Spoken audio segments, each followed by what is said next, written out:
Undang-Undang Dasar 1945 pengertiannya. UUD 1945 merupakan sebuah acuan dasar mengenai peraturan negara dan sebagai sebuah landasan hukum bagi NKRI. UUD 1945 menjadi sumber hukum tertinggi di Indonesia dan menjadi perwujudan dari dasar negara ideologi Indonesia, yaitu Pancasila, yang disebutkan dalam pembukaan UUD 1945. UUD 1945 dibentuk agar setiap warga negara mematuhi hukum dan menjadi sebuah landasan hukum yang mengatur setiap aktivitas warga negara Indonesia. Seluruh peraturan perundangan-undangan yang ada di Indonesia harus bersumber dari UUD 1945. Kedudukan UUD 1945.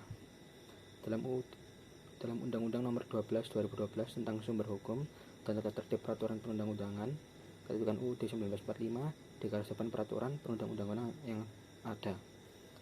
Undang-Undang Dasar Negara Republik Indonesia tahun 1945. Undang-undang atau peraturan pemerintahan sebagai pengganti undang-undang keputusan presiden. Peraturan kewilayahan yang terdiri dari peraturan daerah provinsi, peraturan daerah kabupaten atau kota, peraturan desa atau peraturan yang setingkat.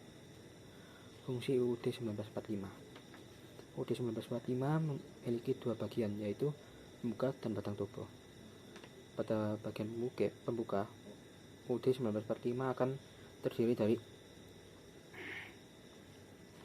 4 alinea, dan pada bagian pembuka ini juga tercantum 5 sila atau Pancasila. Sedangkan pada bagian tubuh akan berisi pasal-pasal yang menjadi aturan bagi bangsa Indonesia. Hingga kini ada 21 bab, 170 ayat, 3 pasal aturan peralihan, dan 2 pasal aturan tambahan sebagai hukum dasar. UUD 1945 memiliki sifat mengikat seluruh unsur negara di Indonesia. Jadi baik pemerintah, lembaga masyarakat, dan semua anak warga negara harus patuh pada peraturan yang ada di dalam UUD 1945.